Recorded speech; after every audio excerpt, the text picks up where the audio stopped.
विषय सामाजिक विज्ञान कक्षा 10। विद्यार्थी मित्रों, आप सबका हार्दिक स्वागत करता हूं। मैं वीरेंद्र मिश्रा आपको पाठ नंबर 20 भारत की सामाजिक समस्याएं और चुनौतियां पाठ चला रहा था, जिसके अंतर्गत अपने आज जो है जातिवाद की बात करेंगे। भारत की सामाजिक व्यवस्था में सामाजिक स्तर रचना के स्वरूप में जातियों का अस्तित्व सदियों से रहा है। इस प्रकार भारत की सामाजिक रचना जाति पर आधारित है, ऐसा कहा जा सकता है। आज जो जाति व्यवस्था की प्रारंभिक संकल्पना है, प्राचीन समय में उससे भिन्न थी। समाज की आवश्यकताओं की पार पूर्ति और श्रम विभाजन के आधार रूप कार्य पर आधारित जातियां थीं। प्रारंभिक परिकल्पना के अनुसार वह 4 व्यवसायों पर आधारित वर्ण व्यवस्था, जैसे कि ब्राह्मण, क्षत्रिय, वैश्य और शूद्र थी। जाति आधारित निवास व्यवस्था और व्यवसाय थे। व्यवसाय के आधार पर आय के स्रोत रहते। समाज में आय वर्ग के आधार पर कुछ जातियां कम आय प्राप्त करती थीं, जिससे समाज के अन्य जाति समूहों की तुलना में आर्थिक स्थिति में कमजोर थीं। भारत में अंग्रेजों के शासनकाल से पहले के कुछ समय में कुछ जातियां अन्य समूहों से दूर आसानी से पहुंच ना जा सके ऐसे दुर्गम जंगलों और पहाड़ी क्षेत्रों में अलग निवास करती थीं।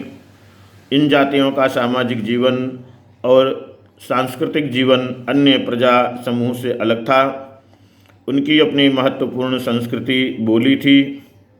उन जातियों के लोग भी पीढ़ी दर पीढ़ी अलग निवास, एकाकी जीवन आदि के कारण विकास नहीं कर सके। परिणाम स्वरूप उनकी आर्थिक और सामाजिक स्थिति भी कमज़ोर रही।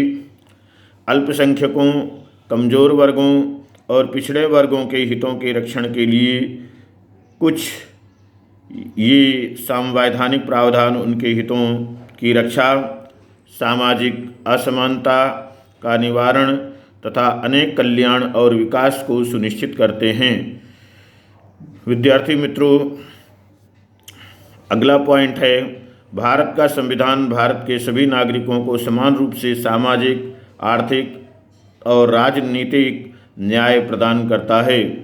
भारत के संविधान में बताए अनुसार जाति, समूह, धर्म, भाषा, लिंग के आधार पर किसी प्रकार का भेदभाव नहीं रखा जाएगा। प्रत्येक व्यक्ति को समान अवसर और समान दर्जा प्राप्त हो, इसका भी संविधान में उल्लेख है।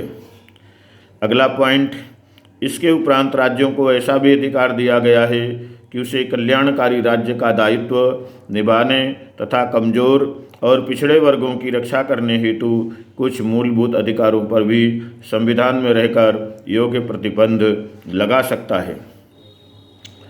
अगला पॉइंट, धार्मिक स्वतंत्रता का अधिकार किसी भी धर्म का पालन करने की स्वतंत्रता देता है।